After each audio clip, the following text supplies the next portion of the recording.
I've been searching for this tape most of my life. I've thought about nothing else since it was taken from me 12 years ago. As I sit in my grandmother's bedroom, holding the familiar red plastic in my hands, I feel a sense of inner peace. I know that my search is over, and that serenity can follow. Mr. Harzows Corner was a show that I watched religiously from the age of 4 to 6. It wasn't some mysterious TV show that I saw on basic cable. It wasn't some scrambled signal I got from a weird public access network. It was actually something I found at a church rummage sale. The box of VHS tapes was sitting on a little table with the words 5 for $1 scrolled across it in permanent marker. I had leafed through it and seen the usual church swap meet stuff. Winnie the Pooh, VeggieTales, all the Disney movies with their cracked plastic windows and dirty fingerprints on the names. But nothing really stood out. I had selected a few Winnie the Pooh episodes when I found the dirty plastic cassette near the bottom. It had a lurid red body, the color similar to old lipstick, and a handwritten name on the front. The black magic marker name read Mr. Harzows Corner, and it immediately caught my attention for some reason. I picked it up and just looked at it for a moment. I had grown up in an age of strange cassette tapes. Nickelodeon put out the chunky orange cassette tapes that often had episodes of Rugrats or Wild Thornberrys. And even some of the VeggieTales cassettes were different colors, depending on whether they were holiday specials or not. This one, however, seemed odd right off the bat. The plastic just felt thick in my fingers, and I remember both wanting to put it down and never put it down again. Finally, after 10 minutes of just looking at it, I did put it down, and I grabbed 2 cassettes featuring episodes of Barbie's Dream House, a Nickelodeon cassette featuring the Rugrats, and 2 with handwritten names saying they were old Winnie the Pooh cartoon episodes. I brought them to my mom, and after looking over them, she nodded and gave me $1. I had taken them to Miss Wazowski, the cheery old lady who often organizes these rummage sales, and she put them in a plastic grocery bag and smiled at me as I walked to rejoin my mom. It wasn't until I got home that I realized there was a 6th tape in that bag, though. I had just turned on the VCR TV combo in my room when I realized there was an unfamiliar, yet very familiar red cassette tape at the bottom of the bag that had definitely not been there when I'd checked out. I picked it up and saw that Mr. Harzows Corner was scrawled across the front, and it was weird that I didn't remember picking it up at all. Instead of putting it back, I put it in the VCR and watched as the static began to clear on the screen. I had been intending to watch some of the Winnie the Pooh episodes, but the bag of tapes would sit forgotten for quite some time. Mr. Harzows Corner would be the only thing I really cared about for the foreseeable future. The show appeared to be nothing special. It was clearly a Mr. Rogers knockoff, but the Mr. Harzow character was strange, yet endearing. He looked normal enough, a slight blonde guy, taller than your average kids show host, with a corduroy jacket and a pair of battered jeans that covered the tops of his Reebok sneakers. The camera showed him coming into a normal living room, again very reminiscent of Mr. Rogers, and then greeting everyone with a big smile and a waving hand. "Good afternoon, boys and girls, and of course, a very special afternoon to children of all ages. Welcome to Mr. Harzows Corner. Know that I am glad to see you, and that I am always here, just for you." As it went on, Mr. Harzows Corner turned out to be nothing like Mr. Rogers' Neighborhood. Mr. Rogers often taught children life lessons about accepting people and being a friend, and lessons about how the world worked. Mr. Harzows Corner was more like having your own personal therapist inside your TV. Mr. Harzow taught no life lessons. He went on no adventures in make-believe. He just sat in his big easy chair with a cup of tea at his elbow and listened. First time I watched the episode, I was a little bit confused. After his greeting, he just leaned back and looked at me, smiling in a very strange way.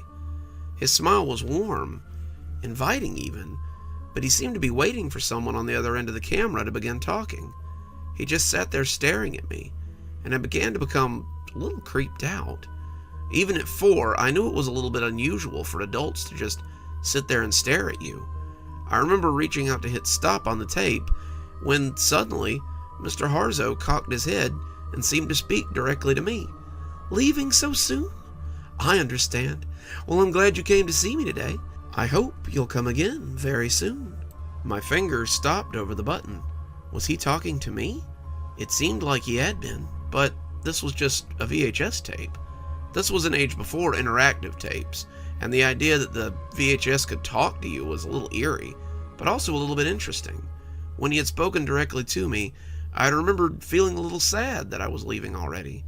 He seemed like he understood, but maybe he was a little sad to see me go as well.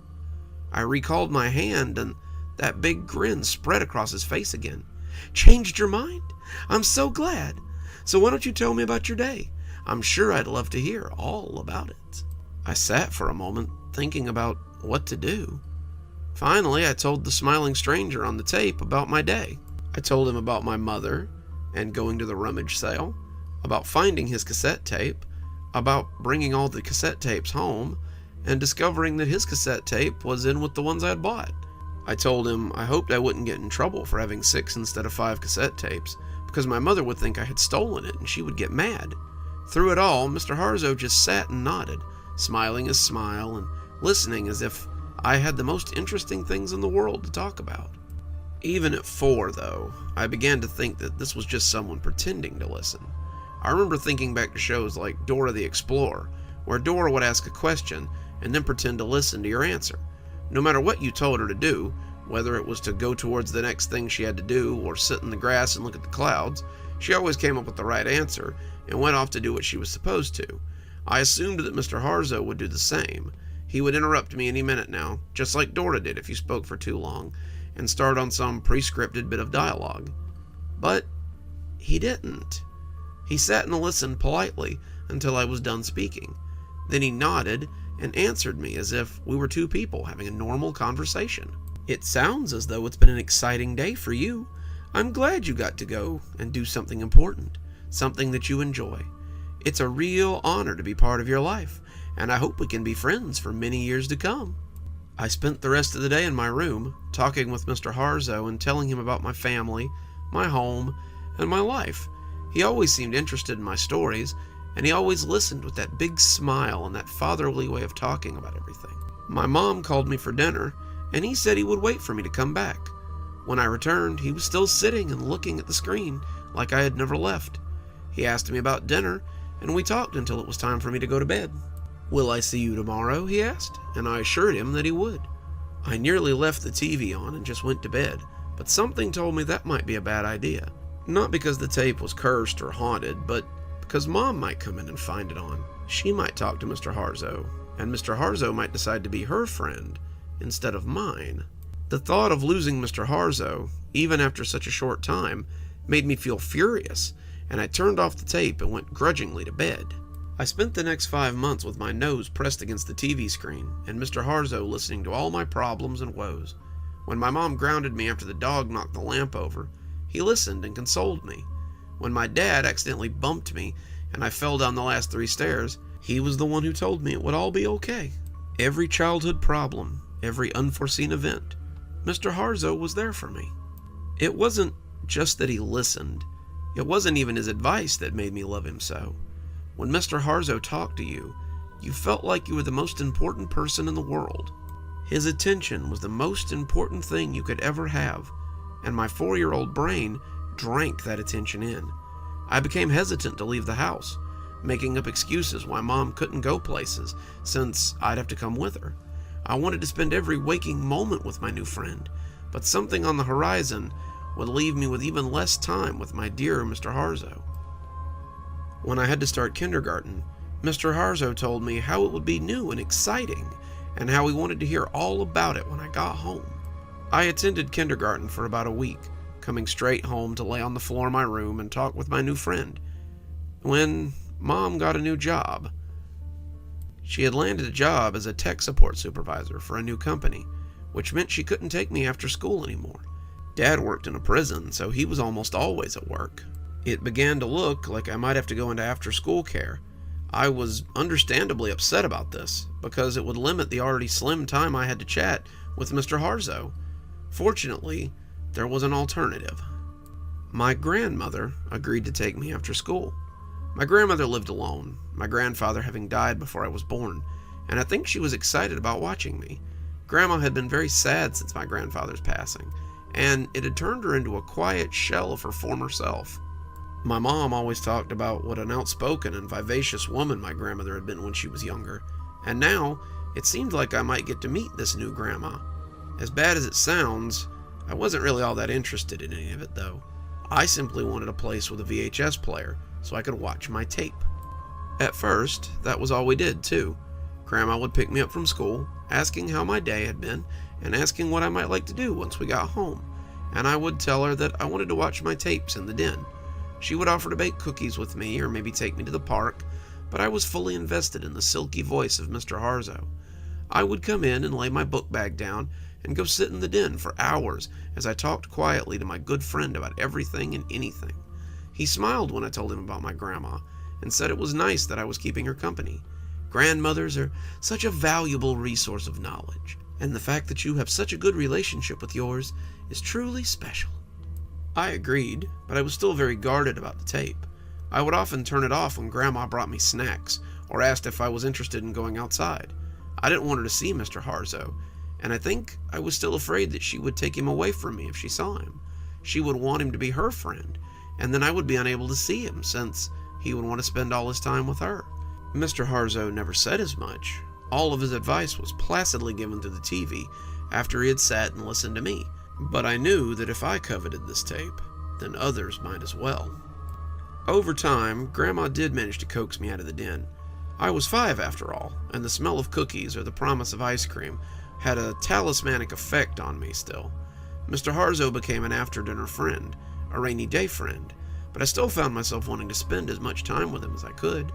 No matter what I was doing, playing on the swings or sitting in class or making cookies with Grandma or even sleeping in my bed, it seemed that I was thinking about Mr. Harzow.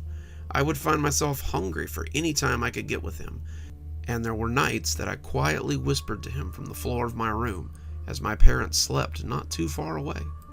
It didn't come to a head until I got careless at Grandma's house one day.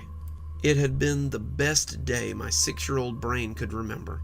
Grandma had taken me to the local carnival, more of a street fair than a regular fair, and I had done it all. I had ridden ponies, I had eaten so much I thought I would bust, I had seen clowns and jugglers and listened to bands, and for a moment I'd even stopped feeling the tug of Mr. Harzow. We came home and I ate dinner, and Grandma asked me if I wanted some TV time before my mom came to pick me up. I said I did, and I rushed off to tell Mr. Harzow about all the exciting things I had done and seen, and he laughed and told me how much fun it all sounded like. As he spoke, I remember yawning as his pleasant voice drifted over me, and when I felt my face drifting towards the carpet, I don't even think I was aware I was going to sleep. When I woke up in my bed the next morning, I was confused. When I couldn't find my videotape in my bag before school, I was frantic. I thought about it the whole way to school, and decided that I must have left it at Grandma's house. I had fallen asleep in front of the little TV in the guest room, and so the tape must still be there. I figured it wouldn't be a problem. Grandma was going to come pick me up after school, so I could get it while I was there. When my mom picked me up instead, I was a little bit confused. "Sorry, sweetie, but Grandma's sick, so she can't take you today." Mom had taken off work for the afternoon to pick me up, and I spent the afternoon walking around the house like a junkie. I hadn't been without my tape for the last few years, so being without it now was like torture. I tried to go out and play, but I just couldn't get interested in any of the games. I tried to watch TV, but none of my favorite shows seemed to hold my attention. I just walked around aimlessly, wanting to talk to Mr. Harzow. I'd had a pretty good day that day. He would want to hear about it. He would want to hear about how my team had won at dodgeball, about how my sculpture had been praised by the teacher in art class, about how I'd made a new friend. Not being able to tell him was torture, but I knew I had to stay strong. Grandma would be better tomorrow. I just knew it. It turned out, Grandma was sick that whole week, though. By the end of that week, I was becoming a mess. My parents just saw it as me being a hyperactive kid, but I felt like I was actually going through withdrawals. Sometimes I would just lie on the floor, knees tucked to my chest, and hyperventilate. I remember vividly the feeling of my breath as it rushed out and rasped wetly against my skin. I remember feeling like I might vomit, but being unable to bring up anything. I remember my dad finally taking me and putting me in my room one Saturday, because I had done nothing for 3 hours but stare at the ceiling and shudder. This will sound dramatic to you as you sit in your nice warm house. You'll think I was just overreacting or being a spoiled child who couldn't get their way. Some of you, though, the ones who have loved something self-destructive and lived through it, might understand what it was like. After a week, I asked my mom if maybe we could go visit Grandma. I told my mom I was worried about her and wanted to see her. We were driving back from school, Grandma having been sick all week, and the idea suddenly occurred to me that maybe we could go check on her. Anything at this point to get my fix. Mom had knocked about 20 times when she finally used the spare key to open the lock and head inside. I was in as soon as the gap in the door was big enough. The house looked different, but I hardly noticed. I was charging down the hall to the guest room, Mom calling for my grandmother as she came inside behind me. The door to the little guest room was ajar, and I crashed through it and knelt before the silent altar of that cold little TV on the floor. I pushed the button, but nothing happened. I pushed it again, but still nothing happened. I peeked into the VCR slot and found it empty. Someone had taken my tape. I came hobbling from the room on all fours, probably possessed of that "give us the precious" look old Smeagol showed to Frodo far too often. I heard Mom in the kitchen, still looking for my grandma, but I only had one thing on my mind. Mr. Harzow had to be here somewhere. At the bottom of the stairs, I stopped, cocking my head like a dog as I listened. I could hear him. I could hear Mr. Harzow. I could hear the melodic sound of his voice. I could hear the soothing tones that had so often told me that everything would be fine. I had craved that voice for the past 7 days, and now it was so close I could almost taste it. I ambled up the stairs as quiet as I could, pressing my ear to the door of my grandma's room. I could hear him telling her how he understood her woes and commiserated with her sorrow. I shoved the door open, looking into the squalor that had become my grandmother's room. It was filthy. A smell like waste just left to drop where it would assaulted my nose, along with the smell of spoiled food. Grandma was perched on the bed like a gargoyle, her eyes glued to the little TV on the nightstand. The glow from it illuminated her face like a death mask. It had only been a week, but she looked so haggard and so old that it almost scared me to look at her. She jumped when I screamed at her to give me back my tape. She covered the TV, the screen making her eyes shine with lust as the two of us yelled at each other like angry cats. I told her how unfair it was that she could just take things from me and demanded that she give it back. She said it was her tape now and that she would never give it back. In the background, I could also hear the consoling voice of Mr. Harzow as he told us to both find a compromise and that fighting was never the answer. I could hear Mom downstairs, her feet pounding up the hardwood, the sound of us fighting having galvanized her. Mom walked in just as Grandma dealt me a vicious slap across the cheek, rocking my head to the side and sending me sprawling to the floor. I can remember the two of them shouting at each other as easily as I can remember my favorite television show. They never came to blows, but it was very close a few times. Mom wanted to know just what the hell was going on. Grandma kept shrieking that she wanted us out, all the while clutching her murky television set. She said we were not welcome here anymore. She said she never wanted to see us again. She said that she would call the police if we didn't leave immediately. All the while, I could hear Mr. Harzow whispering for her not to do such a thing, for her to work out her problems, to reconcile with her loved ones. Far from making her see reason, hearing her voice only seemed to harden her resolve. Hearing his voice only made me want to bask in the glow of that murky television set all the more. Finally, we left, my mother weeping openly as she dragged me kicking and screaming down the stairs. That was the last time I heard his voice, for 12 years. You would say that after 12 years I might have forgotten about Mr. Harzow. You might think that after 12 years I would have surely moved on with my life. You might assume that I would find other hobbies and interests besides talking to a man that lives inside a VHS tape. You would be wrong. Dead wrong. When it became apparent that I couldn't get the tape back, I started searching. This was the early days of the internet, and I started furiously pursuing information online about similar tapes or similar programs. I didn't find much. There were a handful of people who were clearly just playing around, a few others who were trying to use the tape, and my obvious desire for it, to lure me into something terrible. Neither of these bothered me much, but the others showed me something I didn't want to see. Becky and Steven were two users I spoke to on a forum who believed they had actually come into contact with Mr. Harzow. Both had the kind of conversations with me that smack addicts likely had with each other.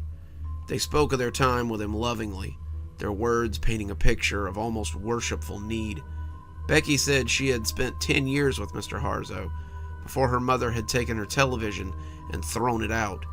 She locked Becky in her room, and Becky had been forced to watch the truck come and take the TV, VHS and all away forever. Steven had a similar story, but his tape had been destroyed in a fire when his house had burned to the ground. That was 2 years ago when I found them, and I had no idea how much they would affect my search. About a year after meeting Steven, he stopped talking altogether. Becky and I assumed that something must have happened to him. He had been teetering lately, rolling in the memories of his time with Mr. Harzow like a dog rolling in a smell it likes, and he had been talking about self-harm a lot. When he didn't sign on for about a week, Becky and I assumed he had finally had enough of dwelling on something that he couldn't have. His last message read, "I'll be with him soon." Becky, on the other hand, saw an opportunity that I never would have foreseen. She had been asking a lot of very loaded questions about where I lived, and more importantly, where my grandmother lived. You see, Grandma was still alive, even after 12 years of living under Mr. Harzow's watchful eye. No one had seen her, no one had heard from her, and she just sort of lived off her retirement and her slowly deteriorating house. I had walked by a few times, trying to find a way inside while she was away, but she never left. Her groceries were delivered, her mail spilled from her box, and she simply existed inside her crumbling tomb. I saw what Becky was after, and refused to tell her where she could find my tape. Becky, it seems, was more resourceful than I had thought, though. About a week ago, Mom got a call that Grandma had died. The police told us that someone had broken into her house, probably thinking it was abandoned, and found her in her bedroom. The two had fought, and despite her age, Grandma had strangled them to death. Her heart, however, wasn't quite as strong as her hands, and she had died with her fingers pressed into the flesh of the intruder. The intruder had been identified as Rebecca Smythe, a resident of California, who seemed to have driven 800 miles just to break into my grandmother's house. It seemed that my internet friend had finally pinpointed where my grandmother lived, and it had been the end of her. The night after the funeral, I made my move. I broke a window around back, we no longer had a key to the house, and made my way through the unfamiliar squalor. The house was a wreck, junk and garbage piled everywhere, and when I finally found the stairs, I breathed a sigh of relief. They were sagging, the wood groaning as I walked up them, but they were still intact, and my prize was within reach. The TV was on the nightstand, its soft glow illuminating the bed where Grandma had breathed her last. The tape sat in the murky light, like a red invitation or a jolly splash of blood. I've been holding it, feeling its red plastic in my fingers for nearly an hour, as I contemplate whether or not to slide it in. It's not a question of whether I will or not. I have missed Mr. Harzow desperately for the last 12 years, but I wanted to take down this story before I give my life back to him. You may think this is his fault somehow, but I cannot blame him for what has happened. He told my grandma on that long ago day to reconcile with us. He never told me to hurt anyone. He never told me to be unkind to anyone. I think that's why people seek him. When Mr. Harzow speaks, you feel as though he speaks only for you. He accepts you, no matter what, and that kind of power is intoxicating. The TV accepted the tape in just the same way it always had, and now he's smiling at me and welcoming me back as an old friend. I think I'll go speak with my old friend for a while.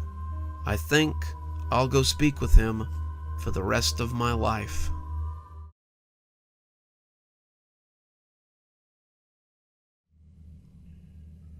It was a pretty normal thing to ask of a cat. Catch the rat and get your reward. I moved recently, and somehow I got a rat in my stuff. The apartment I had moved from was kind of a dump, but I'd never had a problem with rats. So when I opened the box and out came a big black wharf rat, I nearly had a heart attack. It came barreling out of the box and ran right behind my stove, all three of my cats watching it curiously from the top of the couch where they were perched. I remember glowering at them, little cowards, but being madder at Calvin more than the others. The other two were little more than kittens, half-grown and barely out of eating dry food soaked in gravy. Calvin, however, was a full-grown cat. I hadn't set out to have 3 cats in a one-bedroom apartment, of course. It just kinda happened by mistake. Calvin had been a birthday present from my mom. He'd been a scrawny little orange kitten, and she had meant for him to keep me company in my new studio apartment. She had pulled him out of her pocket with a little flourish, and I had sighed as I tried to refuse him. He was very cute, his inquisitive amber eyes looking around with curiosity, but I really didn't want something to take care of right now. "Keep him for the weekend. If you still don't want him, I'll come back and get him," she said. "By Monday, you couldn't have taken him from me by any means less than high explosive." He was a playful little thing, always zooming around and getting into trouble, and I spent many nights with him curled up in my lap or sitting on my feet as I went to sleep. After a few months, though, he became kind of sluggish and mopey.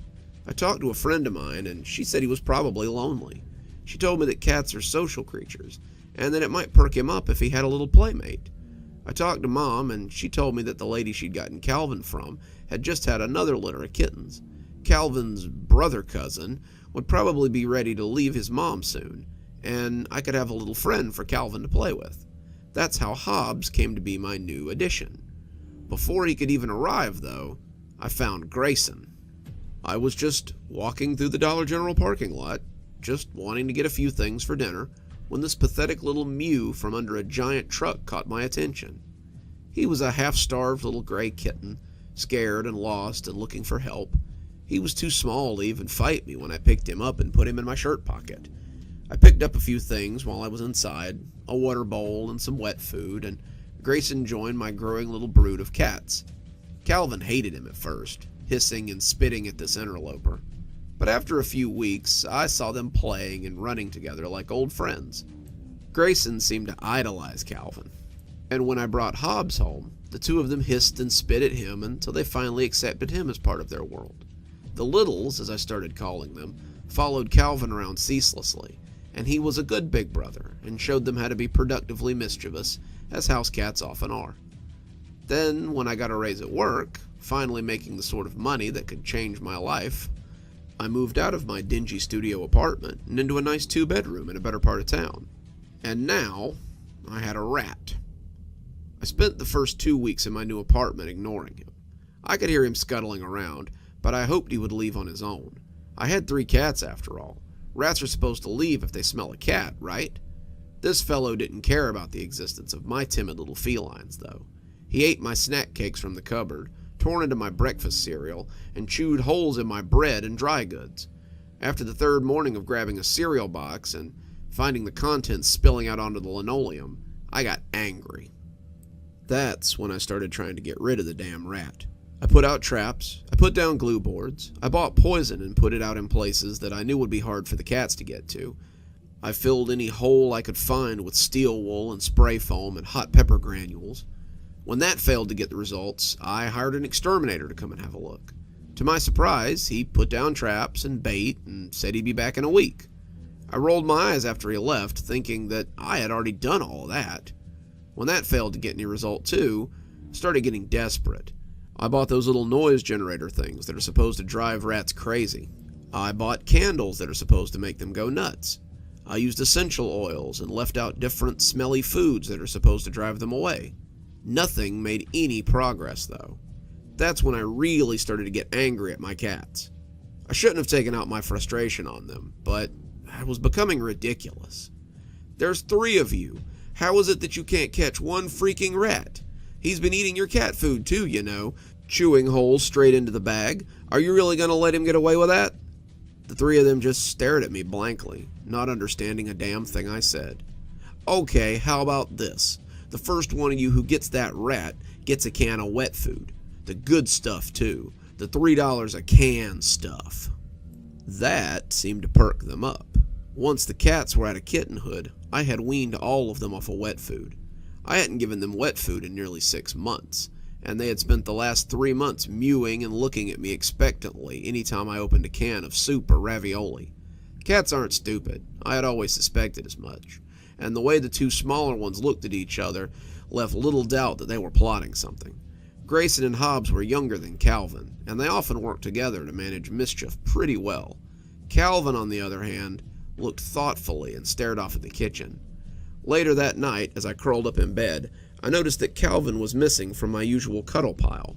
Grayson was sprawled across my chest, Hobbs laying on my pillow as his fluffy body lay across the top of my head, but Calvin's comfortable weight was absent from my legs. Calvin had slept across my legs every night since he'd come to stay with me, and it was strange now to be thinking about sleep without him there. I called him, patting the bed and pss-pss-pssing at him, but he refused to come to bed. Finally, I just rolled over and went to sleep. He'd turn up. When he finally turned up, it was to show me the dead wharf rat dangling from his teeth. I woke up slowly as the big yellow cat put his paws on my chest. I opened my eyes and saw the dead rat hanging inches from my face. I struggled awake, startled back to consciousness, as the cat proudly held the rat by the tail and dangled it in front of me. The other 2 came sniffing around, looking reverently at Calvin and his prize, but he hissed and spit as he scared them back. This was his prize alone. He followed me into the kitchen, the rat still swinging as I looked through the cabinets for any wet food we might have left over. I found a can of Old Fancy Feast, something I had picked up for a special occasion, and when it went plop into the bowl, he dropped the rat and began to eat. As he dipped his head to eat, I got my first look at the rat. It was unbloodied, its fur unruffled from a fight, and the way its body had curled made me think that Calvin had jumped on him and broken his back. I swept him into a dustpan and dumped him out onto the fire escape, leaving him out there for the scavengers to pick apart. I heard Calvin hiss at the littles as they came close, scattering them before he went back to eating. I reflected that it might have been a mistake to introduce Calvin to wet food again. Calvin had, after all, been the hardest to break. He had never really had it before the kittens came into the house, to my knowledge. He'd been big enough for dry food when Mom brought him to me. Until Grayson had come, he had never had a taste. Grayson had been small, much smaller than Calvin, and I had quickly learned that they could not eat anywhere near each other. Calvin would take Grayson's food without hesitation, snarfing up all the wet food as quickly as possible. It didn't seem to matter if it made him sick or not. He would fill his belly with as much wet food as he could get, and then flop down in a contented ball. It got to the point where I had to feed Grayson in my bedroom, the poor little kitten wasting away as his food was stolen again and again. I did the same with Hobbs, but Calvin still seemed to find a way to take their food sometimes. Calvin was sneaky, and when his amber eyes found something they wanted, he tended to get it. I should have known when he flopped over, his belly full, that this wouldn't be the last. The next night, as I was getting ready for bed, I walked into my room and yelped in horror as I nearly tripped over a second dead rat. This one was a little smaller, a little more normal rat-sized than the wharf rat Calvin had brought me the night before. As I inspected it, he crept silently up and butted my leg. He looked pleased with himself, looking at me expectantly as he waited for his prize. I tried to be supportive of his latest kill, admonishing him as I put out what little wet food I still had. I made a mental note to get more tomorrow. He watched me smugly as I came home with 2 more cans, hoping I wouldn't need them. He took that night off, but the next night, 2 small mice were in front of my bedroom door. This was becoming ridiculous. How was my apartment this infested? I hadn't seen so much as a roach or a mouse turd anywhere other than from the big rat that Calvin had killed. Not in the cabinets, not behind the fridge, not anywhere. Suddenly, Calvin was turning up with 4 to 5 times the number of rodents I had thought I had, and that was a problem. I made a note to call an exterminator the next day and disposed of the carcasses. I gave him the wet food and went to bed, figuring I would have a long day tomorrow. I called the exterminator on my lunch break, and he agreed to come out that afternoon. He met me at the door to my apartment, wearing an orange jumpsuit and carrying a heavy can of poison. He introduced himself as Mark. He asked me what I had going on, and I told him that my cats had been catching a lot of vermin since I moved in. He said that was pretty common, especially this close to the canal, and he said he'd have a look. The littles immediately came over to rub up against him, but I noticed that Calvin was keeping his distance. He looked at the exterminator distrustfully, keeping his perch atop the bookcase as his tail flicked unhappily. Mark set to work immediately, checking under the counters and shining his UV light around as he tried to find the rat's sign. He went through the kitchen, the bathroom, my bedroom, and finally checked the living room before making his way into my office. He said he hadn't found any rat sign, other than a small amount of scat under the sink. He said it looked like a single rat might have been here briefly, but that would explain the stowaway I found in my belongings. But what about the other three, I asked. Mark shrugged. No clue. I'll come back in a week and check the glue traps, but I don't think I'll find anything. I told him I'd call him if anything changed, and he left after a few more pets from the littles and a few more glowers from Calvin. That night, Calvin came up with another rat. I praised him again, but I was beginning to wonder where he was coming up with all these rats. By the end of the week, it was really starting to get out of hand. Calvin had brought me a total of 10 rats throughout the week, as well as 2 roaches and a grasshopper. He had eaten wet food every night that week, and the littles were clearly starting to feel some sort of way about it. They woofed down their dry food, but I could see a lot of hooded glances towards Calvin as he dined on canned food. I was tempted to give them all wet food, but that would only make it harder to break the cycle once the rats stopped appearing. No, eventually Calvin would stop finding rats and bringing them to me, and the whole thing would just go away. Then, Hobbs decided to change the game. After feeding everyone and making sure their water bowls were full one night, I was heading to bed when I stopped in front of the door and looked for Calvin's latest offering. Calvin had been leaving me offerings there since the first night he had brought me the giant rat, and tonight was the first night in a while that I hadn't almost stepped on a dead mouse or a rat on the way to bed. I looked around, thinking he had left it near the door, but there was nothing. Calvin came up then, looking proud of himself, but seemed confused when he couldn't find anything. That's when Hobbs strolled up with a dead mouse swinging from his teeth. Hobbs laid the mouse at my feet, and I bent to congratulate him on his kill. He accepted my pets, eyes straying to Calvin, and I could swear that Calvin stared hatefully at him. It's hard to tell with cats sometimes. Their faces can be a little inexpressive if you're not used to them. Still, I saw Calvin crinkle his eyes and glower at Hobbs, the same way he had glowered at the exterminator. He sat on his bookcase and stared daggers at the little kitten as he ate his wet food. I looked at the two of them, wondering if I should leave them alone out here. I shrugged it off, though. They had never tried to hurt each other before, aside from some playful wrestling, and when Grayson followed me to bed, I tipped the door a little so they could come to bed when they were finished. The next morning, though, there was no sign of Hobbs. There was no sign of a struggle either. Everything was as I had left it the night before. The door was locked, the floors were clean, nothing was amiss at all. It was as if Hobbs had simply vanished. I asked around the apartment complex, hoping maybe he had gotten out, but no one had seen hide nor tail of the little guy. I came home feeling very upset, and Grayson and Calvin tried their best to comfort me. I went to bed with Grayson curled up on my chest, missing the fluffy weight of Hobbs at my head. Calvin, however, stayed out in the living room. He seemed forever on the hunt these days. A week went by, and I still found myself filling Hobbs's bowl and calling for him at bedtime. Grayson was becoming standoffish towards Calvin. I usually came home to find them apart, staring at each other apprehensively. Calvin, on the other hand, pranced around like the lord of the house. There was at least one mouse or rat by the door of my room every night at bedtime, and Calvin was becoming larger than I thought a cat his size should be. He had been the size of a normal house cat a month ago, but now he was approaching the size of a small wild cat. I had chalked it up to all the wet food, but then the other rodents started showing up. On Monday, Calvin brought me a white rat.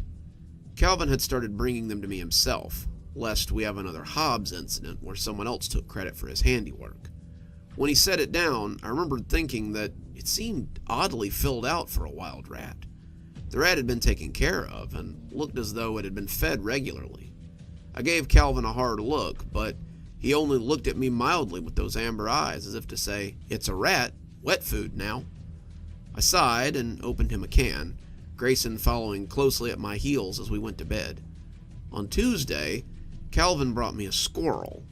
It was clearly a squirrel, though the tail had been chewed off. It wasn't a baby squirrel either, or some half-starved yearling. This was a full-grown squirrel that my cat was trying to pass off as a rat. I gave him the food, but I told him not to lure squirrels into the house anymore. He pretended to listen, relishing his wet food as he ate. On Wednesday, Calvin brought me a hamster. There was no disguising this one. He was red and white, his little cheeks stuffed with seeds, and by this point, I was making excuses. Maybe it had crawled in from the vents. Maybe someone's pet had gotten loose and wandered into the apartment. There was no way Calvin could get out of the apartment, right? On Thursday, Calvin brought me a guinea pig. He didn't even try to hide his smugness this time. Calvin flopped the fat little sausage of a rodent down and looked up at me expectantly. His eyes, had they always been that color? I remember them being more amber than crimson. Maybe it was a trick of the light. Perhaps I was just seeing things. My hands shook as I opened the can, and I closed the door this time as I went to bed. Calvin had grown another 3 inches seemingly overnight, and I was having a harder and harder time discerning his growth patterns without apprehension. Then, on Friday, I came home from work to find my landlord out in the hallway. I just thought I'd ask if maybe you'd seen my chinchilla. I told him I didn't know what a chinchilla looked like, to be honest, and he sighed. "It's my daughter's. It's missing. I paid over $1,000 for that little monster, and now he's just suddenly disappeared. If you see him, please let me know." I was waiting for Calvin that night when he came trotting in, the chinchilla holed snugly between his teeth. That's when I lost my temper with him. I told him this was unacceptable. He couldn't just go around killing people's pets. He had probably been catching other pets and killing them as well, and I was tired of it. I grabbed him by the scruff of the neck, and Calvin yowled miserably as I dragged him to the pet carrier. I put him in and locked the door, the spring locks keeping it shut. He could spend the night in the carrier to think about what he had done. He yowled and meowed as Grayson and I went to bed. I heard him kicking around in there as I tried to sleep. After a little while, though, he quieted, and I finally went to bed. I woke up to an empty bed, though. I looked around for Grayson, expecting to have him curled up next to me, and finding nothing. Again, there was no sign of a struggle, no blood or evidence of foul play, just a lack of cat and a sense of absence. I left the room, my eyes inevitably straying to the cat carrier in the corner as I searched the house for Grayson. Calvin and Hobbs had been like children to me, but Grayson had been special, even amongst my cats. I felt like I had saved him, like I had kept him from dying, and now he was gone. I had to halt my search to stop myself from sobbing more than once. After I'd checked every room in the house, every hiding place, every nook and cranny, I turned my attention back to the pet carrier. It had been silent the whole time, unmoving and seemingly empty. I moved in slowly, not sure what to expect. Was Calvin dead too? He had spent a lot of time last night yowling, and now he was as silent as the grave. I bent low, putting my face near the mesh and looking in to find nothing. The pet carrier was empty. I jumped when someone knocked on my door, their thumping sounding frantic. It was the landlord again, and he looked very pale. "Excuse me, I'm going door to door. Have you seen, I mean," he lost what little composure he had, and I felt his face press against my shoulder, his tears moistening my shirt. "My son's missing. Have you seen anyone who might have taken him? I put him to bed in his crib last night, and when I woke up this morning, he was just gone. His mother's nearly catatonic, and the police can't find any evidence of a break-in. I don't know what to do. I'm seeing if anyone has seen anything. That's all I know to do." I commiserated with him, telling him that I would let him know if I saw anything. But my guts were already a-roil with fear. Surely he hadn't. There was no way. He was there on the coffee table as I closed the door, tail flicking in agitation. There was something in his mouth, something thick and pink, and as he rose up and sauntered over to me, I backed away, not wanting to see what it was. He was leaving little red splotches on the floor in his wake as he carried the strange offering to me, and I was even more certain that I didn't want it anywhere near me. However, when my bottom came up hard against the door, I was out of room to retreat. He lay the offering at my feet, looking up coldly with none of his usual smugness, and staying put to watch as I pushed it over with the toe of my shoe. Even without the toes, I could tell it was a small, delicate foot that someone had unceremoniously detached from the owner. The foot of an infant, if I had to guess. He's out there now, eating his wet food as I lay in bed with the doors locked. I flushed the remains of the small foot down the toilet. It flushed surprisingly easy, but I saw Calvin watching me the whole time from the door. All he does now is watch me, and I'm frankly afraid to touch him. He's different, not really like a cat anymore, and when he tried to jump in my lap earlier, I pushed him away. I just can't stand to have him near me. However, I'll be giving him his wet food from now on, rat or no rat. I'm afraid of what might happen if I let him get too hungry.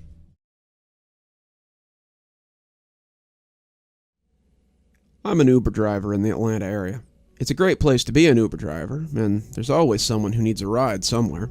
I spend 6 hours a day in college classes, another 8 sleeping, and the rest of my time shuttling people to and fro around the Atlanta area. I've been doing this for about 3 years, and in that time, I've seen it all. I've had drunken frat boys that threatened to kick my ass when I wouldn't give them a ride.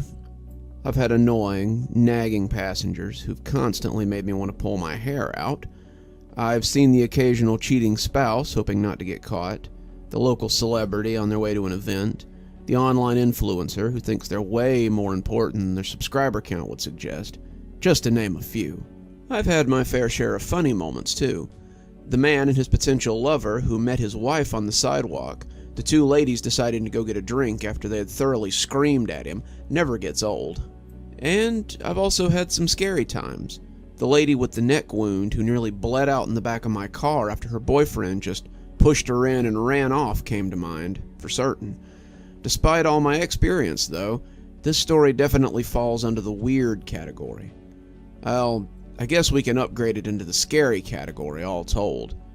Any night where I almost lose my life can definitely be called scary. This happened in October, about a week before Halloween. My girlfriend and I live in a duplex near campus.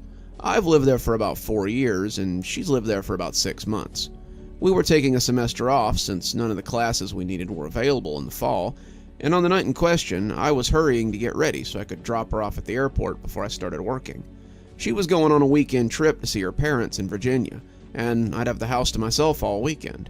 I was a little skeptical about her destination, but I decided to let her dig her own grave if my suspicions were correct. Maybe it was all the extra time I was spending at home, but I'd started to notice that something was a little off about her lately. She'd been fired from her job recently, and though she kept saying she was going to get another one, I didn't see her making any effort to do so. All she seemed to do was talk to people on Discord. She'd gotten really into this local group, spooky stuff from what I'd seen, and she was constantly chatting and texting with them. I was suspicious, but I wasn't really worried. At that point, I figured the worst she could do was dump me. We chatted on the way to the airport, talking about what she'd do once she got there, and how much she would miss me. She bemoaned how bored she would be at her parents' house, and when we arrived at the airport, she kissed me goodbye and headed into the busy terminal. As she left for her parents' house, or wherever she was going, I decided to get some work in, since I was at the airport anyway. I pulled into the temporary parking area and signed into the Uber app. The airport was usually an excellent place to find fares, and sure enough, someone was trying to get a lift. He wanted to go to a hotel nearby, and after agreeing to the ride, I moved back into the concourse to pick him up. He was a big dude, around 6 feet and muscular. He had a bag, which he put in my trunk, and a smaller bag, which he kept on his lap. I asked him where he was going, and he verified the address, so off we went. He was pretty quiet the whole way there. He looked cramped in my back seat, like a sardine in a can, but he took it well. Mostly he just played on his phone, typing away to someone as we rode in silence. That wasn't uncommon, and I honestly preferred clients who weren't chatterboxes. There was nothing worse than trying to hear your GPS over some drunk backseat DJ who wants the aux cord, or some tourist who wants a guided tour of the city as you dodge rush hour traffic. We drove for about 20 minutes before pulling up outside the hotel without much fuss. I told the guy we'd arrived, and he quickly slipped the phone into his carry-on and offered to tip me for arriving so quickly. I said it wasn't necessary, since that sort of thing was usually handled through the app, but he went ahead and slipped a 20 up next to my headrest, and I took it with thanks. Rules or not, money is money. He asked if I'd pop the trunk, and when he had his suitcase, he thanked me and walked towards the front of the building. I was getting ready to check the app for fares in the area when I heard a noise from the back seat. It was that high-pitched ding noise that so many phones use for notifications, and when I looked in the back seat, I realized the guy had forgotten his carry-on. It had slipped into the floorboard, and I could see the black light on his cell phone through the mesh. I dug out the phone and started to reach for the door when my eyes registered what the message on the lock screen had said. A picture of a pretty blonde was next to the message, and she was asking if he'd gotten to the hotel yet. Another popped up to say that she was running a little late, but she'd be there in 5.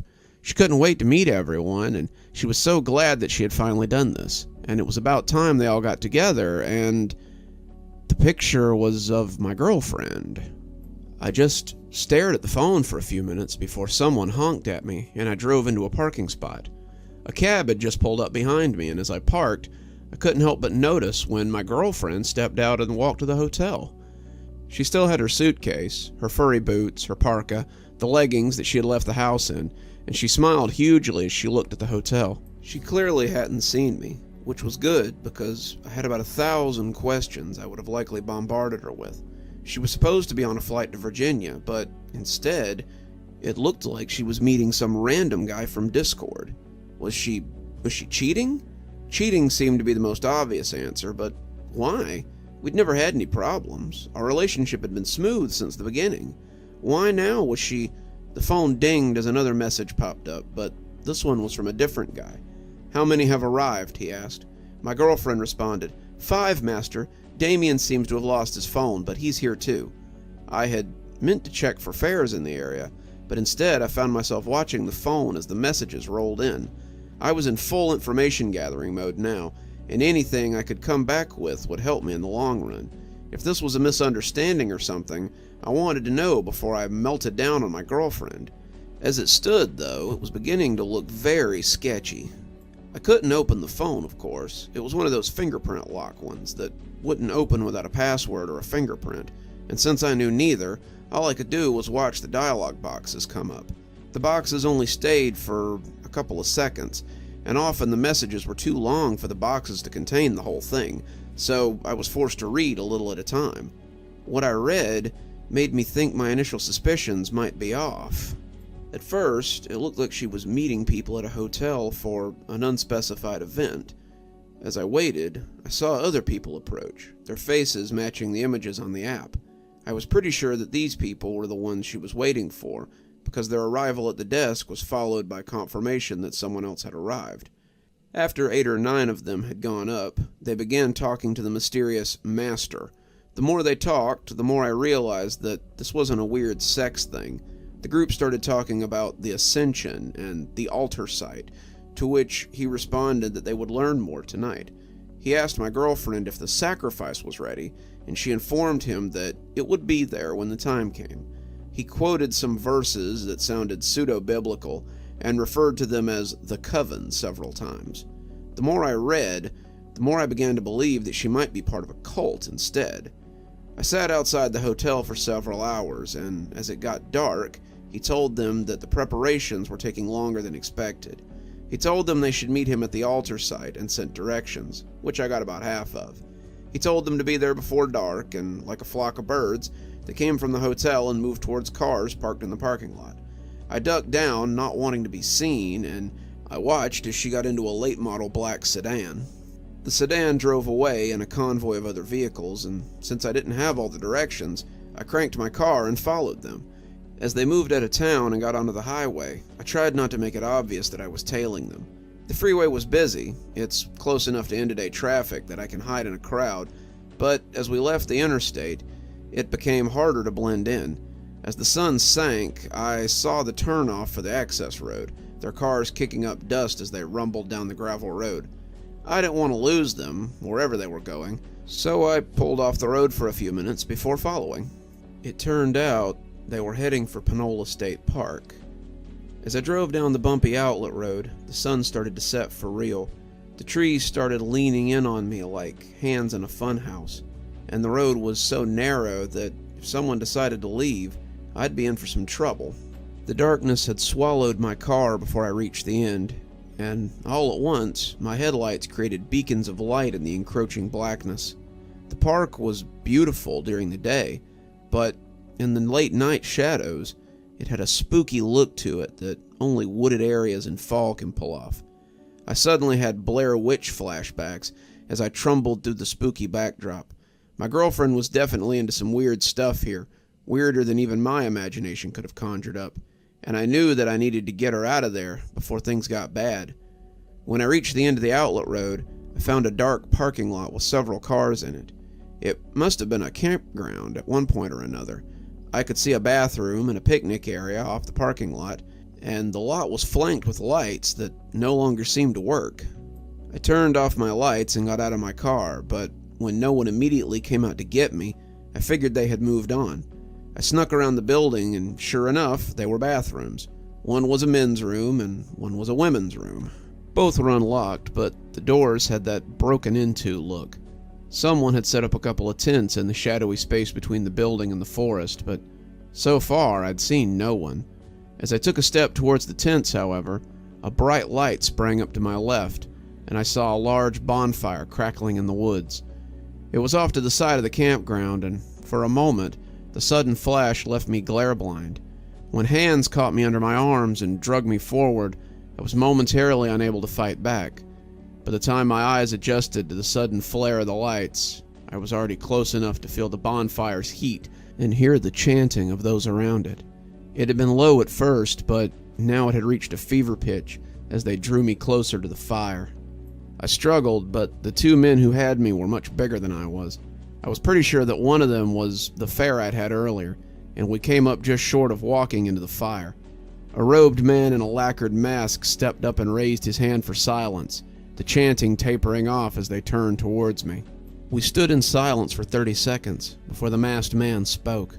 Unlike the muscle-bound guys holding me, the guy was not on speaking terms with physical exercise. His robes bulged in front, and had I not been suspended between two men, he would have still been a head shorter than me. When he spoke, though, it was apparent that he had power here. This one must be Master.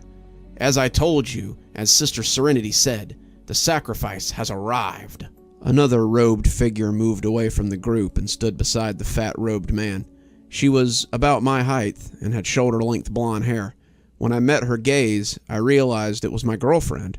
I wondered why I didn't recognize her at first, but it became apparent almost immediately. In the firelight, her hair was a frizzy mess as opposed to the straight and silky curtain she almost always kept it in. She looked almost feral as she stared at me, and I didn't see any of her usual warmth there. All of her love or happiness was gone, and she looked at me as though I were meat, like I was something that would bring her joy once I was cooked black and offered on a plate. I was put on my knees before her, and the fat man handed her a silver knife that he drew out of a scabbard like a magic trick. She looked at the knife like she'd never seen one before, and as she returned to reality, she approached me with the blade. I finally realized what I should have seen from the beginning. I was the sacrifice. He'd left the phone in my car on purpose, and even though there was no way she could have known that he'd get in my car, somehow she had. She'd meant for me to be here, for me to be her sacrifice, and as she raised the knife, I had to know why. "Why did you do this? I thought you loved me," I said, sounding pathetic, but still dying to know what this was all about. She looked at me, surprised, before saying, "Because it's why I got with you in the first place. There's always a sacrifice before the coming of winter. The Green Man requires a gift, and it was my turn this year. I had to have someone to give to the fire, and you were there to fill the role." And with that, she raised the knife, and I closed my eyes as I prepared for the strike. When the bullhorn sounded, it scared me just as much as it scared them. "Drop the knife and put your hands in the air. You're all under arrest for—" "Hey, don't move or we'll—" but it was too late. The knife clattered to the ground next to my head, and they all scattered like quail.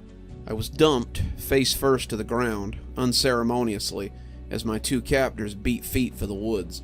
The sounds of shouts and boots and the occasional gunshot surrounded me, and I lay still as I hoped not to be shot out of hand. Eventually, a pair of boots came into my peripheral vision, and my hands were jerked back into flex cuffs as I was lifted up so the officers could have a look at me. A half hour later, and I'm in a detective's office with a warm cup of coffee and a recently freed wrist. We've been tracking these guys for years. They come to Atlanta the most often of any of their other haunts, and it leads me to believe that most of them are from here. About once every 3 years, we find a body at the state park. They take their organs, scribble some runes on the Vic, and just leave them there. Usually the animals have found them before we do. You're actually the first victim we've managed to find alive. It's a wonder we found you in time. He told me a lot of things that evening. He told me that this green man they all worship, some Eastern European god or something, and how they believe that if they don't make a sacrifice, he'll bring terrible fury down upon them. They always make a sacrifice right before Halloween, and it's always some random person they've probably known for less than a year. I gave him my girlfriend's name and the name of the guy from the airport, but he told me neither one checked out. Both were likely fake names, used to cover their tracks. Despite messaging my girlfriend, all I've received is a notice that the number has been canceled. So that's where I stand now. I'm afraid to go home because she has a house key. I'm afraid to go to my parents' house because she's met them. I don't know who to talk to, where to turn, or how many of our friends are involved in this little cult too. The detective told me to be very careful after all, because while they didn't catch my girlfriend, they did catch somebody. He took me to a little room with a one-way mirror in it and had me identify a pudgy guy in a robe. He was talking to another detective in a very animated way, the man staying calm despite the amount of flailing he was doing. He asked if this was the guy that my girlfriend had been talking to, the one they called Master, and I nodded. The man suddenly leaned forward and yelled at the detective, who sat back quickly despite the man's hands being chained to the table. Spit flew from his mouth as he yelled, even through the glass. I could hear what he was screaming. "You don't get it. You idiots just don't get it. We aren't worshiping the Green Man. We're all here to protect you from him. If this false sacrifice isn't received, then he will come. He'll come and he will kill. You have to release me. The sacrifice must be completed." That was about the time 2 other officers ran in and restrained him, but his message was clear enough. If anyone reading this has any information, I'd suggest you go to the police. These Green Man guys will have to strike again soon. If they believe that their actions keep us safe, if their delusion is something that must be accomplished, then any one of you may be in danger. I was groomed for 6 months, kept safe like a pig for the slaughter, but they don't have time to be so choosy anymore. The Green Man must be appeased, and soon, lest we suffer his wrath. Who knows which one of you might find yourself beside the fire this year.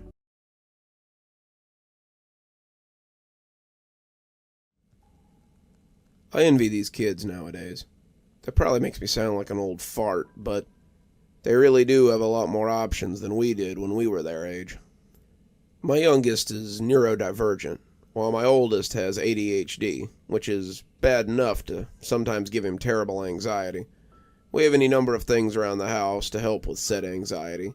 Poppets, fidget spinners, fidget cubes, sensory blankets, you name it, and we probably have it somewhere. My youngest son picked them up early, and they seemed to help him cope with the stress that his autism often brought on. My oldest scoffed at the gadgets my son had, but he left them lying around, and my oldest started playing with them too. Now he doesn't go anywhere without his fidget cube, and his hands seem glued to it around test time. All I had when I was his age was a worry stone, and I probably worried away more than a quarry of them.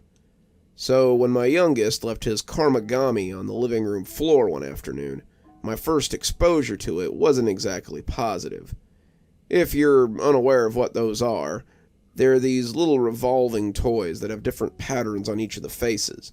As you rotate it, the picture changes, and the transitioning images are supposed to be soothing. That, however, was not my initial reaction to them. He had left it in the living room floor beside the couch, right in a blind spot. So as I came around the corner one day, Wanting to get a little lunch from the kitchen, I stepped down on the pokey end of the toy. After a few minutes of cursing and hopping around, I was ashamed to see that I had broken my son's new favorite sensory toy. I looked at the time and realized I only had about an hour to find a new one before he came home and had a fit. Quick trip to Walmart and $10 bought me an exact copy, but before I could leave, one of them caught my eye. It was a galaxy scene, the stars and nebulas giving me a strange, serene feeling. I decided to buy one for myself, feeling a little silly for wanting a kid's toy, but getting over it pretty quickly. As I sat at my desk and flipped through the scenes of open space, I felt a serenity I hadn't known since I was very young. I have a certain amount of anxiety myself, and the weird rotating thing soothed me when it all became too much. My wife rolled her eyes at me a little, but I noticed she wasn't in any hurry to get rid of her fidget cube either. So it sat on my desk, and there it was, well used and well loved. At least, until recently. I've been working on a book for the last couple of years, and it was finally beginning to come together. It was polished. The test readers I'd let have a look at it said they couldn't wait for the next chapter, and I was excited to get the final draft to my editor after so long. As I edited it, the little toy became the object most often at hand. I would turn it over and over without thinking about it, the galaxy spinning as my tale spun itself closer and closer to completion. I was turning it as I worked my way through the last fourth of the book, when something besides the swirl of the heavens caught my eye. I looked down, seeing the corner of the starry sky, and then I saw something on the face that was not the Galileo space probe or a black hole. It was eyes. I dropped the thing in surprise, but I had definitely seen a pair of bloodshot eyes. I could swear the veins had pulsed a little, the pupils staring at me, and I had been so startled by the intrusion that I picked my feet up into my chair like I thought it might bite me. I reached down after a few seconds of sitting like that, feeling silly, and when I picked it back up, I could see the familiar black hole and space probe among the bed of stars. I shook it off, thinking I'd just been working too hard. Started flipping the little toy in my hand again. As the words began to fall comfortably into place, I forgot about the eyes. I put it off as an optical illusion. I kept spinning and spinning, stopping only to make edits or change something here and there, and I didn't think about it again until later that night. I was talking with my editor on the phone, telling her about my progress and playing with the karmagami, when it happened again. I figured I've got about 10 more chapters before I'm done with the third draft. I think then I might be ready to pass it to the proofreader so we can make it ready for publication. The absent-minded flipping was cathartic, my hands busy as my mind whirled over the things I still needed to do. I had to finish the second draft, get the cover art finished, get the final page count, and as I thought about it, my fingers flicked the little toy around and around. The spacescape spun faster and faster, the stars practically winking as I talked to Edith about the upcoming book. I'd forgotten about the eyes, chalking it up to stress, and the little thing hadn't been far from my hand since. "That's great, kid. If they're anything like the last pages you sent me, I can't wait to see them. Did you fix the problem you've been having with the third part?" "Yeah, I think so. I changed it so Mark and Ted move away while he kills Taylor. But the little toy had nearly slipped through my sweaty fingers, and I looked down to see the eyes staring up at me again. They were boring into me, judging me as they glared daggers into my Notre Dame t-shirt. As I watched the eyes, something emerged from the lower lip of the device, and I yelped as something bit me. I dropped the karmagami and the phone I was talking on, looking down at my bleeding thumb as I shuddered on the couch. My wife and youngest son looked over at me, not sure what had happened, and I heard Edith from the floor asking what was going on. I reached for the phone, but my hands were shaking as the bite on my thumb bled. I apologized for the surprise, but the rest of my answer was a little less excited. When I felt my thumb throb, I looked down to find that the thing was back in my hand. I wanted to drop it, but I just couldn't make my hand release it. The space scene was back again. The eyes and teeth were gone, but my hands shook a little as I flipped through the pictures. I spoke absent-mindedly to Edith, but my eyes kept flicking down to the little puzzle toy. I expected to see the eyes again, but when the call ended, I let the phone slide down to the cushions and took the karmagami in both hands again. "Boy," my wife said, "you sure are interested in that thing tonight." I nodded, but I felt a little cold as I kept flipping. My fingers felt crampy as I spun the image, unable to stop myself, and it no longer brought me the peace of mind that it once had. This was more like the feeling I used the device to forget, and the longer I held it, the more it made the emotions in me circle like a tornado. I had eyes only for the changing colors and patterns, and as they scrolled, I saw the depths of space open up, and the eyes returned to judge me. They swirled like galaxies all their own, the white orbs climbing up out of the depths of the void. The veins pulsed in the pale pools, beating to the tune of their own phantom heartbeat. I wanted to stop, but I was powerless as I saw that Cheshire Cat's smile oozing up as well. The teeth grinned wetly, drawing up at the corners as they ogled me. The teeth groaned like trees in a high wind, the mouth becoming a rictus as it continued to grow. The closer it came, the faster my hands moved. My fingers cramped, but they still worked as a blurry mechanism. Faster and faster, closer and closer, the eyes and mouth rising from the void as my movements seemed to summon them into the world. I couldn't tell if I was leaning in closer or they were getting bigger, but the longer I turned it, the more it encompassed my whole existence. When someone suddenly covered the object in my hand, taking it away from me in one smooth motion, I was both relieved and infuriated. I was in bed, completely unsure of how I'd gotten there, with my wife looking down on me with concern. "I think you've played with your toy enough for one night," she said, taking it over to my desk and setting it down. I smiled at her, a single tear sliding down my face, but inside, I wanted to jump up and throttle her. For the first time in my life, I wanted to hit her. I wanted to slam her head against the desk until she stopped moving, and then I wanted to pick up that toy and start moving the pieces again. I railed against the feelings, but they kept surging forward like eels just below the surface. She must have seen something when she looked back, because she paused before coming back to bed. Her look was strange, almost fearful, but she settled as I adjusted my face into something more normal. "What's gotten into you lately?" she asked, coming to bed as I pulled myself back to reality. "Just working too much lately," I stuttered, getting up as I got into my pajamas. Even as I got ready, I couldn't help but glance at the karmagami. It was just sitting there, calling to me, begging to be touched, but I turned away as I went to lay next to my wife.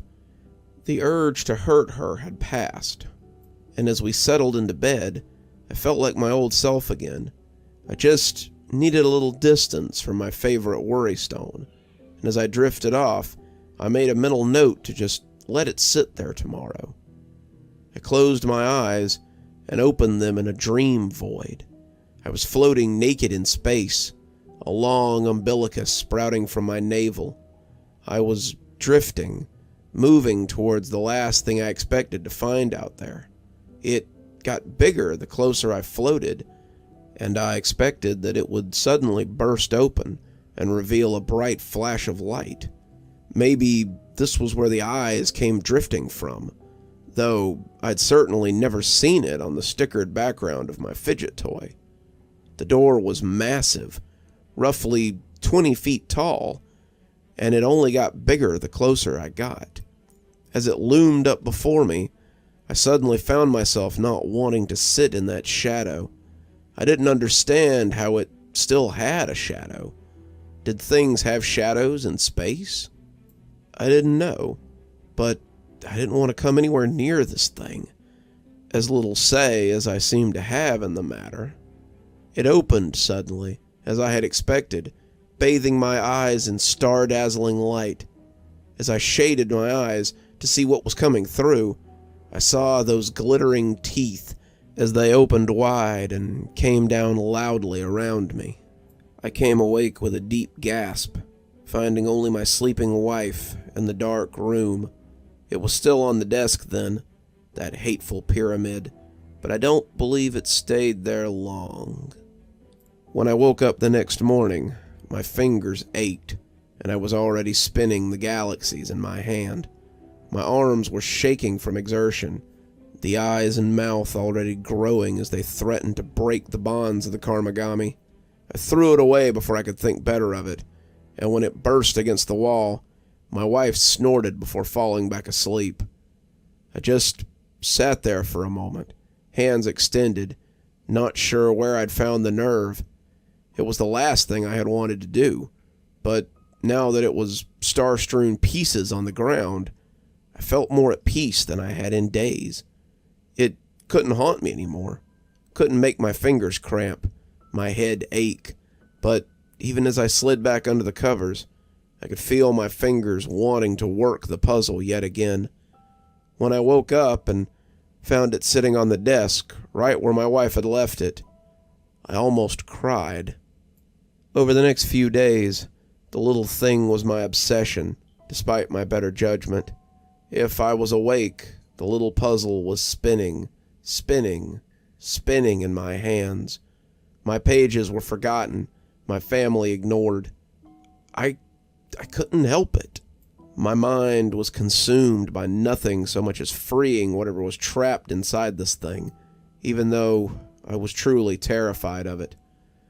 I would come to the precipice, the eyes ready to pop free of the canvas which held them, only to drop it before the snapping teeth could bite me.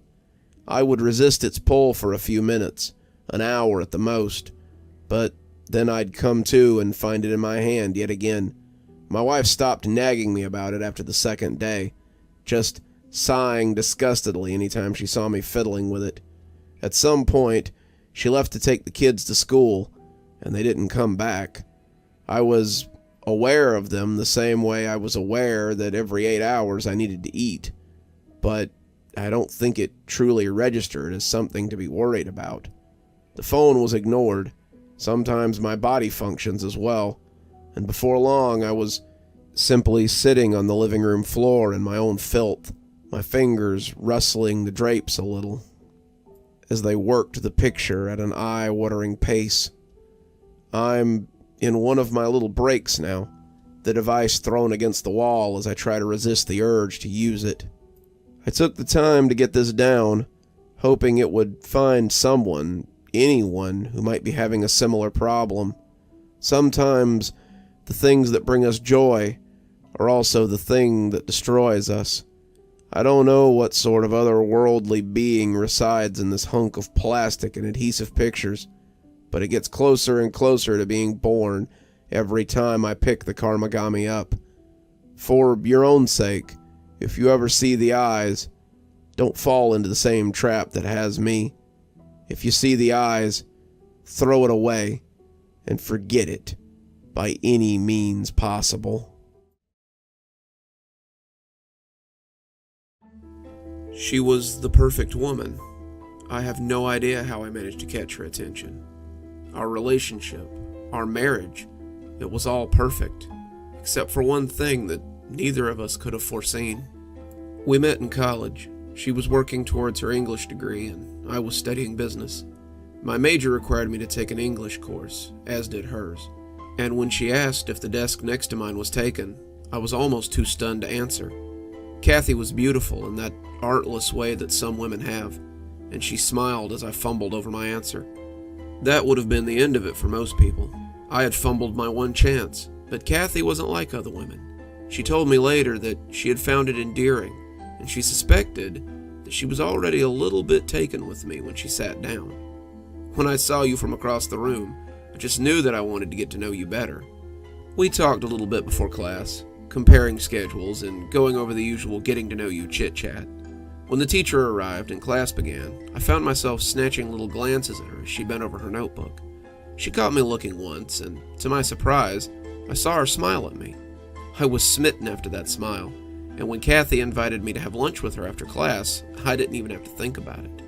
We were dating a week later, and as we got closer, should have noticed the warning signs of problems to come. I suppose I understand how it escaped my notice, though.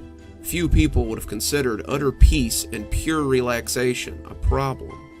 When we walked hand in hand, I would get this feeling of utter peace throughout my body. When we kissed, I felt like nothing in the world could hurt me. She made me feel safe, made my problems melt away, and I knew I wanted more than the few hours a day we got to share with each other. Her college schedule made it difficult to go out more than twice a week, and my own class load kept me busy too. Part of the reason we had such little time together, though, was Kathy's commute to and from school.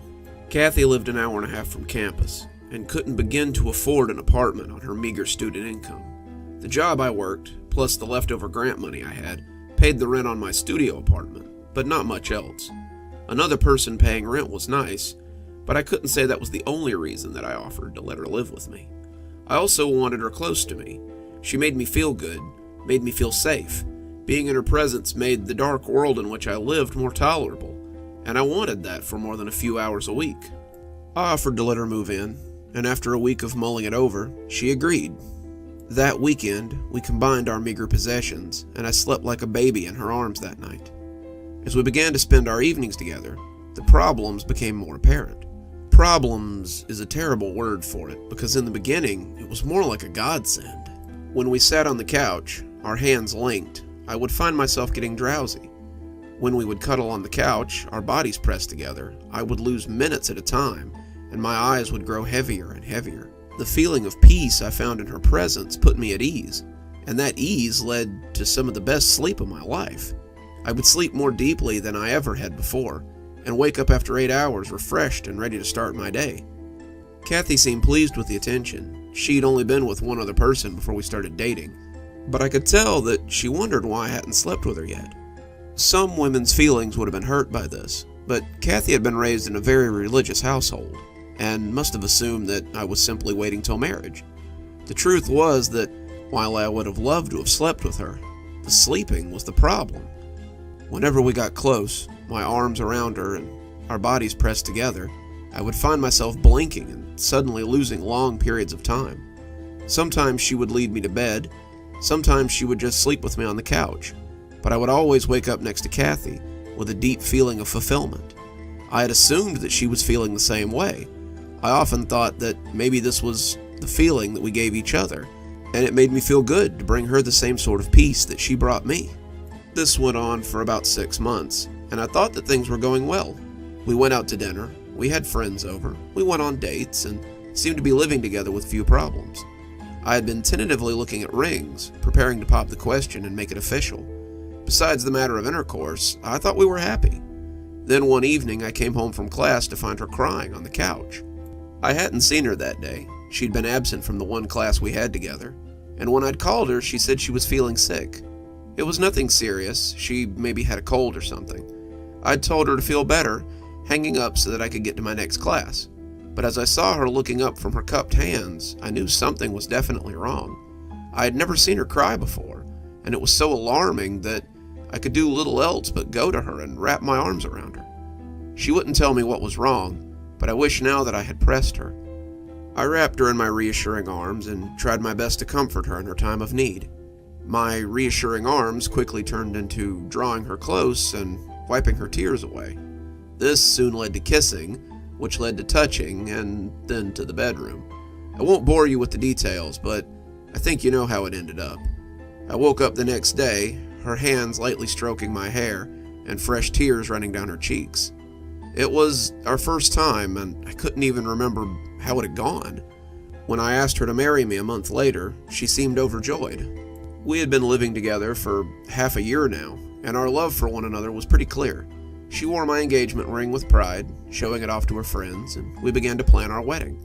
I was too blind to see that she was making appointments with a campus therapist more often than she used to. I was too comfortable to notice the tears that sometimes came to her while we lay in bed together.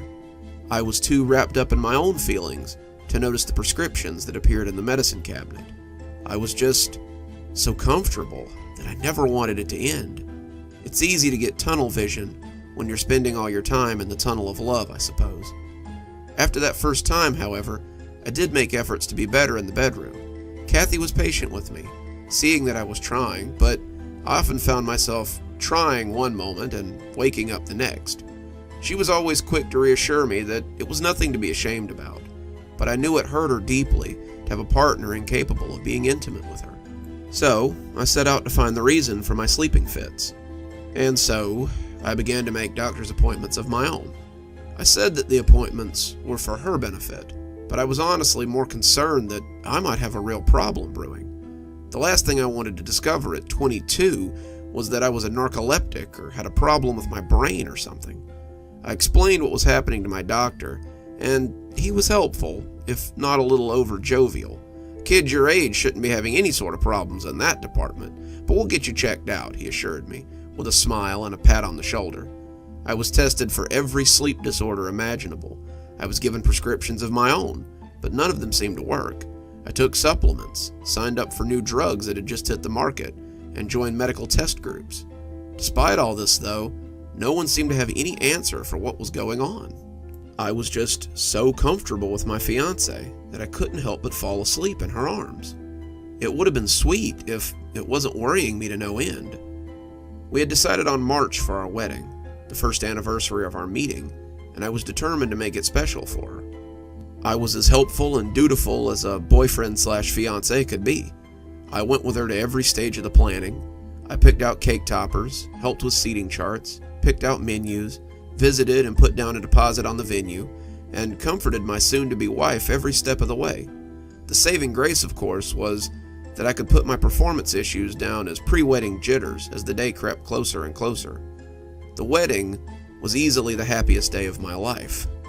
I stood at the altar, sweating in my rented tux, waiting for the moment she would arrive. The crowd huddled behind me in a murmuring throng of excited tension, and it felt like 1,000 years had passed before the music began from the organist. When I saw her in her dress, gliding down the aisle like a dream, I fell in love all over again. She was beautiful, her tears now ones of joy, and I never regretted asking her to join her life to mine. We exchanged rings, spoke vows of eternal love, and then walked from the church as husband and wife. As we stood for pictures, the venue having set up on the lawn to host our reception, I made ready to fulfill my end of tonight. I drank champagne for toasts and black coffee by the cup. I took caffeine supplements before we climbed into the car and left for our honeymoon suite. As she went into the bathroom to take her dress off, I walked around and tried my best to keep my heart racing. I told myself over and over again that tonight would be different, that tonight would repay for all the rest. I wanted nothing but to make her feel special and to make tonight one to remember. When she came out of the bathroom, the two of us standing before each other as husband and wife, I felt like I was possessed with all the energy and serenity I would ever need. When we woke up the next morning, intertwined as we always were, there were no tears on her cheek, only a look of fulfillment I knew all too well. We settled into married life easily, and it was as though nothing had changed. Despite my best efforts, however, I couldn't recapture the magic of that night. Whenever I was in her arms, whenever we were close, I couldn't help but fall into that feeling of utter serenity and slip off to sleep. It was as if those feelings had multiplied after the wedding. She made me feel like I could die of happiness. I couldn't hold her hand as we drove anymore, lest I find myself listing off the road. If I cuddled on the couch with her to watch a movie, I would inevitably miss over half of it. I loved nothing more than to bask in that feeling of serenity that seemed to waft around her, but I also felt guilty as she seemed to return to her silent, tearful nature. I couldn't help myself. I was powerless to resist the pull of her, and I was powerless to do anything when I was in her arms. I began to notice as her mental health got worse, though. Kathy was moody and manic by turns. Sometimes she wanted nothing to do with me, only to cry and demand my attention. I often missed classes because I was afraid to leave her by herself, and I finally insisted that we go see a doctor. The doctor said this was normal. Her medication just needed to be adjusted. Despite their best efforts, though, The new pills and the adjustment of the old pills seemed to do no good. Our lovemaking was non-existent, despite my best efforts. I tried to comfort her, tried other means of intimacy, attended couples therapy with her, tried my best to keep her from imploding. In the end, though, it did no good. I remember the night it happened as vividly as I remember our wedding day. I was lying in bed, Kathy still in the bathroom, and I was worried about the appointment we had the next day.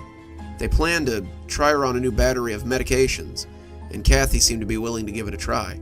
She had wandered around the house like a fretful ghost all day, and I'd been keeping an eye on her until this very moment. I felt like if we could just get to bed, if we could just fall asleep in the comfortable embrace of each other's arms, everything would be fine. She climbed into bed, and something about her face didn't seem right to me. Then she opened her arms, and I was like a meteorite hurling into a planet's gravity. "I love you," she said, kissing my forehead as her heart raced against my chest. "I'll always love you." I fell asleep, wrapped in the arms of my love, sure that as long as I remained here, everything would be okay. I woke up, however, to discover that I was sleeping next to a corpse. I called the paramedics, but there was nothing they could do. She'd been dead for hours as I slept. Kathy had taken an overdose of sleeping pills before tucking in for the night. It was almost ironic in the end, and the note she had left on the nightstand told me everything I needed to know. All these years, I had believed that I was giving her the same feeling that she was giving me. It turned out, I was nothing but a thief in the night. Kathy said that her mental decline had started almost the day we met. The balance and fulfillment that I had been expecting was a mirror to the anxiety that she was feeling. She had taken my inability to stay awake as something she was doing. She was boring me. I was disinterested. She was failing as a woman as a result. The longer it lasted, the more she felt like she was the cause. She wanted to please me, to be a good wife, but the longer it went on, the more inadequate she felt. She loved me. She never wavered in her love for me. But being with someone who was physically uninterested in her was killing her, physically and emotionally. She had finally decided that if sleeping next to her was what I wanted, then she would give me what I wanted. We would both sleep soundly for a change. I'm writing this as I sit in the viewing room of the funeral parlor. They gave me an hour before her cremation, a final viewing for her grieving husband. I could tell by the way they keep looking at me that I must look terrible. I've been awake for the past 5 days, and the bags under my eyes look more like suitcases. I've become accustomed to her presence, to the way she makes me feel, and now my sleep is all but non-existent. I'm like a junkie with no smack, and my fix lies in that box across the way, looking as lovely as the day we met. I think that when I get done with this, I may climb into that simple pine box with her and see if I can find some sleep. I can almost feel whatever she possesses from my seat here, and I want to see if she still possesses it even in death. Who knows? Maybe I'll pull the lid closed behind me, and they'll simply slide me into the chute as well. It seems fitting somehow that the two of us should sleep forever, two souls at rest for all time.